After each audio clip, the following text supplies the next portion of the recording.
Bismillahirrahmanirrahim. Buruang balam basangka kawe, dibau urang dari pasaman. Kalau salam ambolai dijawe, tandonya kita lai saiman.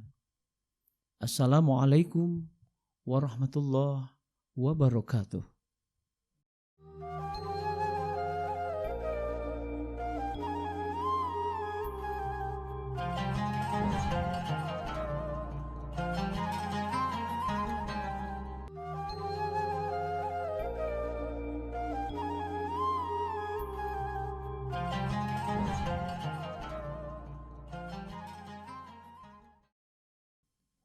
Alhamdulillah, alhamdulillahillazi anzalal Qur'an hudan linnas wa bayyinatin minal huda wal furqan.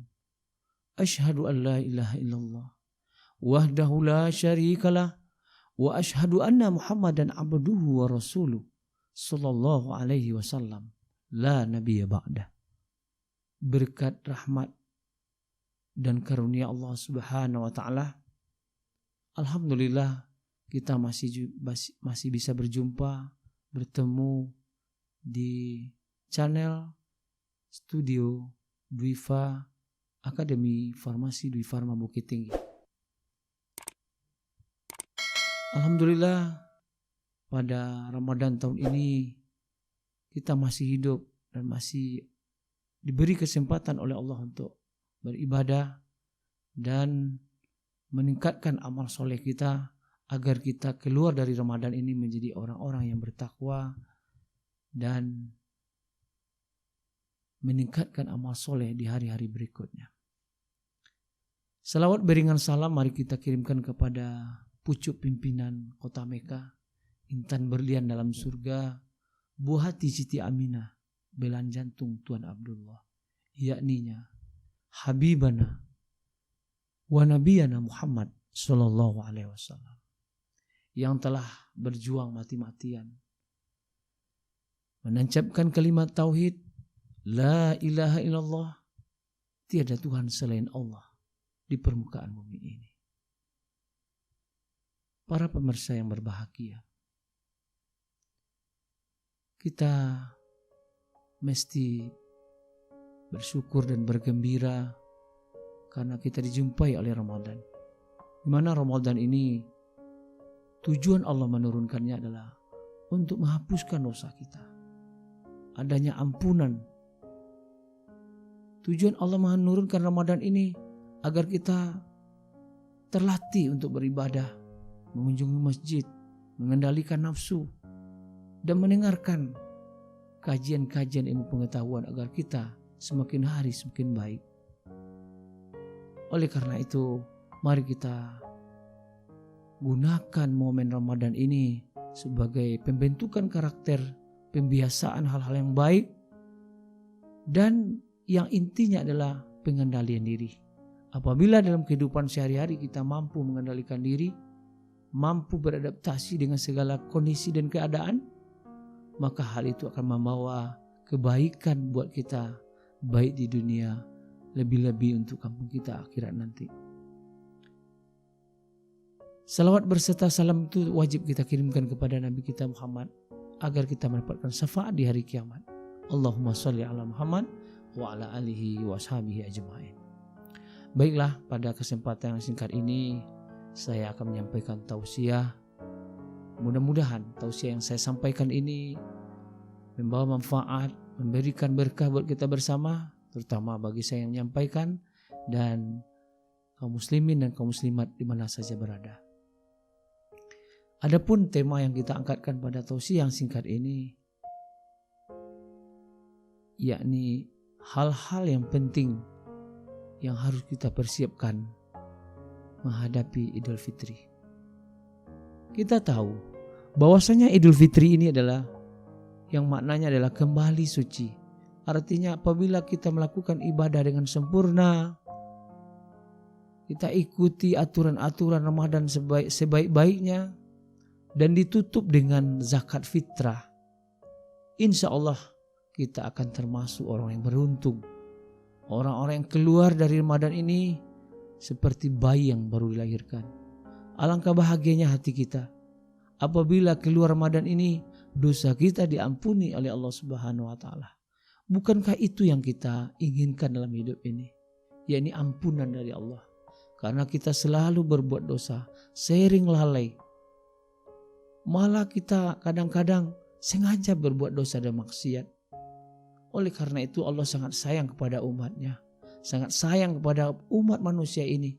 Lalu diturunkan Ramadan untuk menghapuskan dosa-dosa kita yang berlalu. Sampai Nabi mengatakan, "Man shoma Ramadhana imanan wa ihtisaba, ghufira lahu ma taqaddama min dzambi."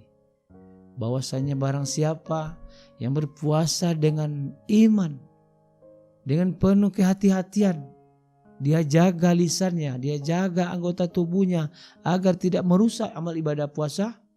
Apa kata Rasulullah? Ghufira lahu ma taqaddama min dzambi. Akan diampuni dosa kita yang telah berlalu. Itulah makna Idul Fitri yang sesungguhnya. Yakni kita lepas dari beban berat dan diberikan oleh Allah sertifikat yang judulnya adalah takwa. Itulah yang kita tuju dalam hidup ini. Barang siapa yang bertakwa kepada Allah diberikan dua hal. Yang pertama, diberikan solusi dari segala persoalan hidup.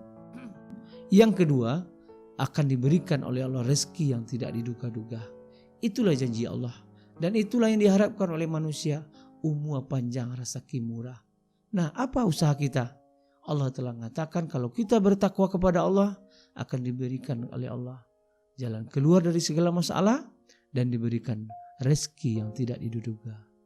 Itulah inti dari Idul Fitri yang sebenarnya. Baik, apa amal yang harus kita tuntaskan dan persiapkan dalam menyambut Idul Fitri ini? Yang pertama sekali, jangan lupa membayar zakat fitrah. Siapa yang hadir di bulan Ramadan, baik itu anak yang baru lahir di sore akhir Ramadan, wajib bayar zakat fitrah. Orang tua barangkali satu hari puasa dia meninggal dunia, wajib juga dibayarkan.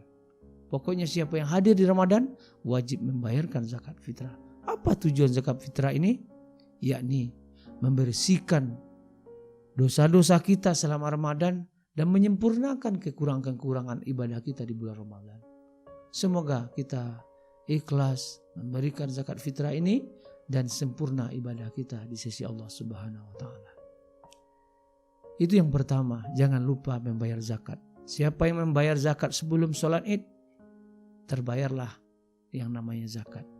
Tetapi siapa yang mengeluarkan di sesudah Idul Fitri, maka dia jatuh kepada sedekah biasa. Ingat, zakat adalah sangat penting dalam Ramadan ini untuk membersihkan dosa kita dan diri kita menghadap Allah Subhanahu wa taala. Yang kedua, apa yang harus kita persiapkan dan kita amalkan menyambut Ramadan ini? Yakni mari kita memberi maaf kepada saudara kita. Mari kita minta maaf kepada orang-orang yang pernah kita zalimi, yang pernah kita sakiti, baik disengaja maupun yang tidak disengaja. Bak kecil orang Minang, tasingbuang dek kanaya, talantuang dek katurun, murid tadorong katunan telompe. Kadang kalah membuat hati saudara kita, teman kita tersakiti. Maka lebih sempurnanya ibadah kita, mari kita minta maaf pada saudara kita. Terutama kita sebagai anak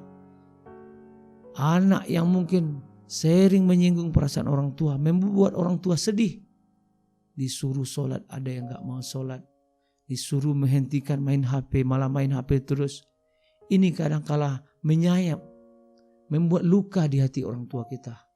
Ini barangkali menghambat kita mendapatkan rahmat dan berkah dari Allah. Segeralah wahai saudaraku yang masih punya orang tua, yang masih mempunyai ayah dan ibu, mari kita meminta ridho, meminta maaf kepada ayah dan ibu kita selagi mereka masih hidup. Dan begitu juga kita suami istri, barangkali dalam puasa ini ada yang tidak beres, ada yang terlontar kata yang tidak baik, segera meminta maaf dan memberi maaf antara pasangan kita. Begitu juga mahasiswa, anak-anak murid, siswa dan sebagainya, barangkali kepada guru kita kurang hormat, kurang menghargai, mari kita minta redha dan minta maaf pada guru agar kita mendapatkan ampunan dari maaf dari Allah Subhanahu wa taala. Kadang-kadang teman kita yang jauh kita WA. Saudara kita yang di Jakarta, di luar negeri kita kirimkan. Tetapi tetangga di sebelah rumah kita, orang yang selalu mendampingi hidup kita, kadang kita lupa. Maka jangan lupa memberikan perhatian kepada saudara kita, tetangga kita. Mungkin zakat fitrah kita berikan kepada mereka, mungkin bantuan THR, mungkin sembako. Karena orang yang paling dekat dengan kita adalah tetangga. Kita kadang-kadang di rantau, anak di kampung. Atau kita di kampung, anak di rantau. Apabila kita sakit atau terjadi sesuatu yang tidak diinginkan, maka tetanggalah yang paling dahuluan memberikan bantuan. Oleh karena itu, mari kita jalin hubungan dengan tetangga, berikan maaf, berikan hadiah kepada anak-anak mereka agar hubungan semakin akrab dan semakin dekat di masa yang akan datang. Terakhir, sebagai kita umat Islam, jangan sampai kita tidak ikut sholat Idul Fitri. Ini momen yang sangat luar biasa. Di saat kita melaksanakan sholat Idul Fitri ini, kita bermunajat kepada Allah, kita mengagungkan Allah. Takbir, tahmid, tahlil, itu adalah menandakan kita bersyukur. Bukan baju baru yang kita membuat bahagia, tetapi apabila kita sempurna ibadah Ramadan kita tutup dengan sholat Idul Fitri, kita tutup dengan saling memaafkan. Itulah ya inti dari Idul Fitri. Semoga kita selalu menjaga 3 hal ini, yakni yang pertama, jangan lupa membayarkan zakat fitrah. Yang kedua, mari kita saling bermaafkan, meminta maaf dan memberi maaf kepada saudara kita. Dan yang ketiga, mari kita berlebaran dengan Idul Fitri, sholat Idul Fitri, kemudian silaturahmi agar kita merasakan kebahagiaan Idul Fitri ini. Semoga apa yang saya sampaikan ada manfaatnya buat kita semua. Saya mendoakan semuanya yang mendengar, yang melihat channel ini, semoga mendapatkan rahmat dan berkah dari Allah, diampuni dosa kita, dan dijadikannya kita orang-orang yang bertakwa dan menjadi orang yang berguna dalam hidup ini. Terima kasih. Mari kita tutup dengan doa kafarah majelis. Subhanakallah wa bihamdika asyhadu an la ilaha illa anta astaghfiruka wa atubu ilaik. Assalamualaikum warahmatullahi wabarakatuh.